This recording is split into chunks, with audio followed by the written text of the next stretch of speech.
Welcome to Win Souls TV. This is your host, Jeff Thomas.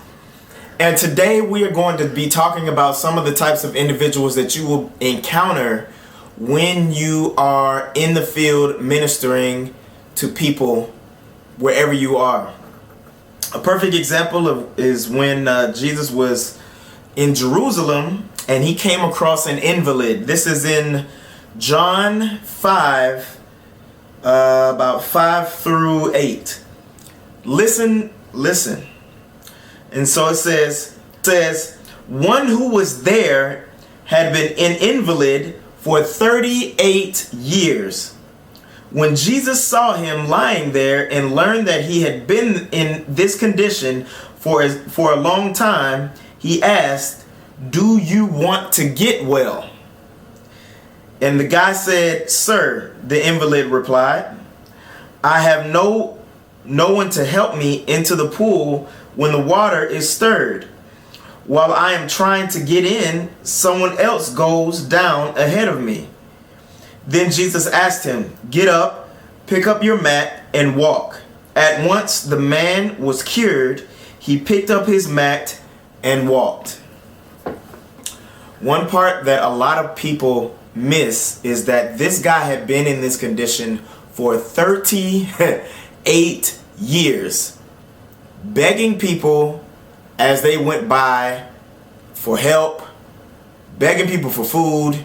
He was an invalid, a person that was basically, crippled up, and he was just laying there. Well, the thing is that even though he was in that bad condition, guess what? Some people are in bad conditions and they just want you to feel sorry for them.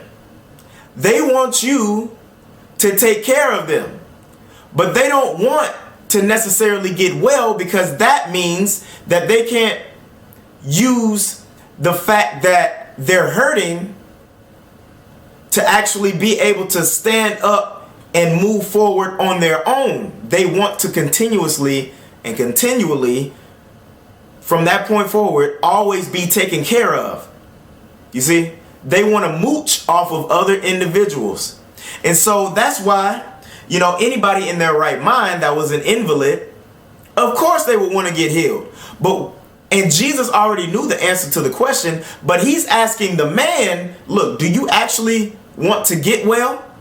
Because some people are in a condition to where they're hurting, they're in pain, but rather than doing anything about it or asking for help, or asking for prayer, they would prefer to just complain about their condition and stay where they are. Okay? Misery loves company, but you don't want to be the company that misery likes to keep. Okay? So don't stay and allow them that outlet to stay where they are.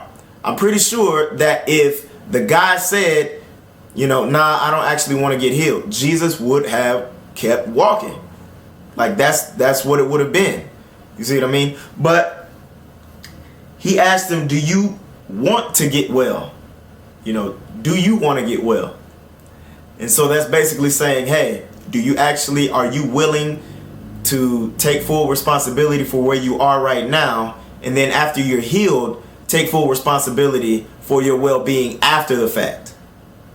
Because a lot of us are just perfectly content living in misery, and we just complain about it. But when you give them an outlet, when you give them something to do, when you give them a job, or when you give them an opportunity for a job, when you give them an opportunity for somewhere to stay, they're not grateful for it, because they would prefer to complain, and then they would prefer not to ever work to get out of where they are. Be mindful of these types of individuals and be very, pat your feet. Pat your feet on these individuals.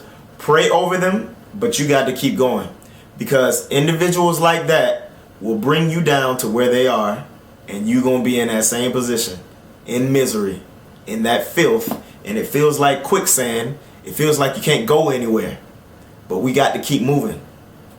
If these people don't want to get healed, if these people if they're content staying where they are, you have to leave them where they are and let the Lord invade their privacy in some other way. You may not be the vessel, but it could be the fact that you are just willing to walk away and not allow that misery on you, not allow them to whine and complain about their situation. That could be the very thing that spurs them to want to get healed, to want to be able to take responsibility, and to want to take action. You guys be blessed. I'll see you on the next one.